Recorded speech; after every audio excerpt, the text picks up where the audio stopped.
நீண்ட இடைவெளிக்கு பிறகு உதயநிதி ஸ்டாலின் நடிப்பில் ரெஜெயின் மூவிஸ் தயாரிப்பில் சரவணன் இருக்க பயமேன் என்ற படத்தோட ட்ரைலர் மற்றும் ஆடியோ வெளியீடு வந்து பார்த்தீங்கன்னா இன்னைக்கு வெளியிட்டு இருக்காங்க. ஸோ இந்த படத்தோட ட்ரைலர் எப்படி வந்திருக்குன்றத குட்டி அலசலாம் நம்ம பார்ப்போம். அழகா பேய் மாதிரியே இருக்க. இது என்னடா நியாயமா இருக்கு?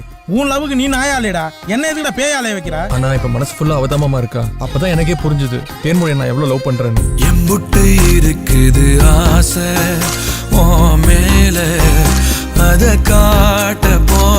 தேன்மொழியை லவ் பண்றது எனக்கு எப்படி தெரியும்? தேன்மொழியே இல்ல தேவதை. செம்ம ஜோரு ஜோரு ஜோரு என்ன நடந்துச்சு தெரியல. அதுக்கு முன்னாடி போட்டோ எடுக்கணும்.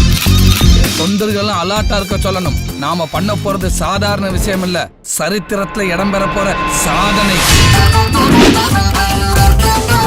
இந்த படத்தோட ட்ரைலரை பார்க்கும்போது நார்மலாகவே வந்து பார்த்தீங்கன்னா உதயநிதி ஸ்டாலினோட முன்னாடி இருக்கிற படம் நண்பேண்டாம் ஆகட்டும், ஒரு கல் ஒரு கண்ணாடி ஆகட்டும், ஸோ இது போல் அவரோட படத்தோட பிரதிபலிப்பவே அதிகமாக வந்து ஓங்கி இருக்குது அப்படின்னு தான் சொல்லுவாங்க. ஸோ அது மட்டும் இல்லாமல் இந்த படத்தில் வந்து பார்த்தீங்கன்னா சேம் அதே அவரோட லொக்கேஷன்ஸ், அந்த டான்ஸ் ஆகட்டும், அந்த மெலடிஸ் ஆகட்டும், இது எல்லாமே வந்து பார்த்தீங்கன்னா அவரோட கதிர்வேலன் காதல் மற்றும் நண்பேண்டா படத்தை தான் ஞாபகப்படுத்துது.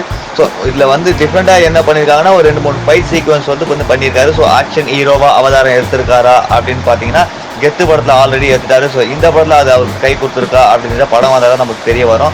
ஸோ அது மட்டும் இல்லாமல் காமெடி சீக்வன்ஸ் வந்து பார்த்தீங்கன்னா சூரி கூட முதன்முறையாக வந்து இவர் ஜோடி சேர்ந்திருக்காரு. இவருக்கும் சூரிக்கும் உள்ள அந்த கெமிஸ்ட்ரி எப்படி ஒர்க் அவுட் ஆயிருக்குன்றது வந்து பார்த்தீங்கன்னா ட்ரெய்லரில் அந்த அளவுக்கு தெரியல அப்படின்னாலும் படம் வந்தால் எந்த அளவுக்கு இருக்குதுன்றதை பார்ப்போம். மொத்தத்தில் வந்து சரவணன் இருக்க பயமேன் இன்னொரு ஒரு கல் ஒரு கண்ணாடி அப்படின்னு ஸ்டாலின் வந்து ஒரு ஹிட் கொடுக்குமா என்பதை பொறுத்து இருந்து பார்ப்போம். அது மட்டும் இல்லாமல் இந்த படத்தில் வந்து அரசியல் நடிகம் கொஞ்சம் தூக்கலாக இருக்கும் அப்படின்றது தான் எங்களோட ரிவ்யூ.